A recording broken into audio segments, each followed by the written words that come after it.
Good morning, I'm Brian Reagan, and this is Tyler Kelly. And we welcome you to Mornings with Brian and Tyler, and today we are in Luke chapter 8, verses 49 through 54. And while he was still speaking, someone came from the ruler of the synagogue's house, saying to him, "Your daughter is dead, do not trouble the teacher." But when Jesus heard it, he answered him, saying, "Do not be afraid, only believe, and she will be made well." When he came into the house, he permitted no one to go in except Peter, James, and John, and the father and mother of the girl. Now all wept and mourned for her, but he said, "Do not weep, she is not dead, but sleeping." And they ridiculed him, knowing that she was dead. And he put them all outside, took her by the hand, and called, saying, "Little girl, arise." All right. So this bad report comes, and Jesus looks at him and he tells him, "Your daughter is not dead. All right. Do not be afraid. All right. Only believe, or stay in belief, stay in faith, and she will be made well." Remember, Jairus came and said what? "Master, if you will come to my house, lay your hands on my daughter, I know that she'll recover, or she'll be made well." This is a lesson on faith that we want to get an understanding of. The number one topic Jesus taught on more than anything else, do you remember what it was, Tyler? Faith. Money. Money, oh yes, money. He taught about money more than he did anything else as far as a singular topic. He taught about hell more than he did about heaven. Mm-hmm. But the majority of the events that are recorded in the life of Jesus, and that's what the Gospels come down to, is events and teaching. The majority of the events of Jesus' life are Jesus responding to people's faith in order to bless them. And approximately 45 to 55% of the gospel is made up of that.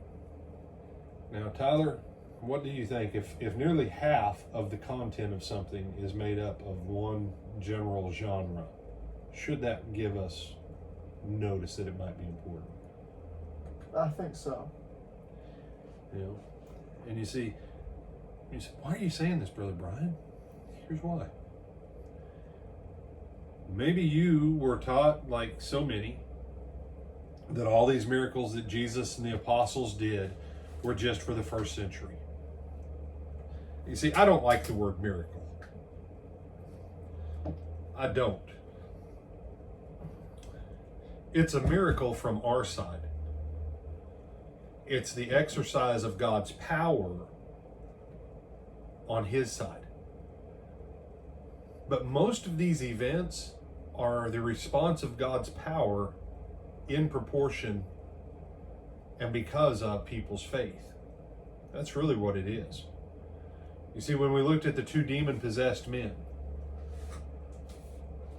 that guy didn't get a say. Jesus casting demons out, that is a miracle. That's a miracle. Jesus raising a dead person who's been dead for a few days, like the widow of Nain's son, she didn't say anything. Jesus was just like, "Well, here's a widow. I know this is her only son. Let me go raise him from the dead." That's a miracle. What happens with this little girl, it's classed as a miracle, and that is what hinders us. Because if you believe that miracles stopped when the last apostle died, then all of these accounts of people going to God in faith and receiving the power of God in their lives in response to that faith, if you've classed all that as a miracle, but you've been taught miracles ended with the apostles, now half of everything in the Gospels is pointless. Tyler, the first 10 amendments, what are they called? Bill of Rights. Bill of Rights. Are those supposed to apply for us today? Yes. Now, Fourth Amendment. Okay? search and seizure applies today. But now what about where the amendment says that British troops cannot be quartered in people's houses without their permission? Does that one still apply to us? Us right now, no. No. But the overall principle of the amendments is still valid. And some of them, the overall wording is 100% valid.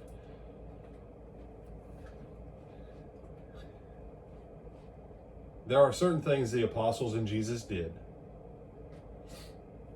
that were not normative or common after Jesus and the apostles died in the church.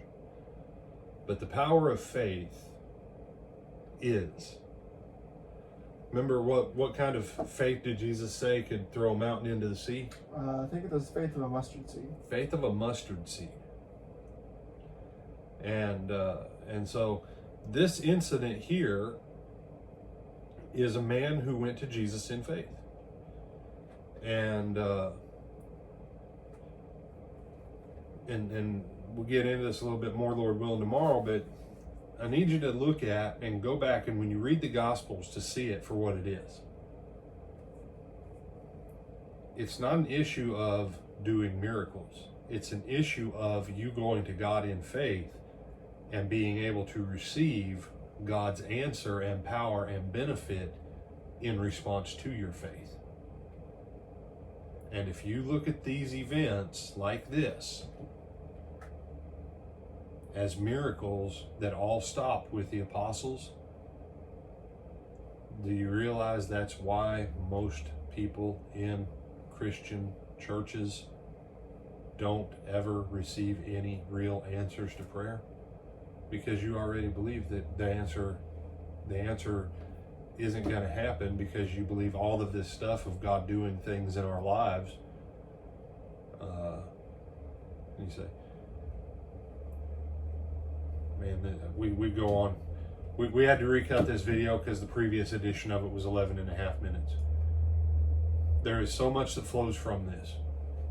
And we're going to spend time in this passage addressing these issues of faith, receiving, and healing, and all that. So come back tomorrow morning.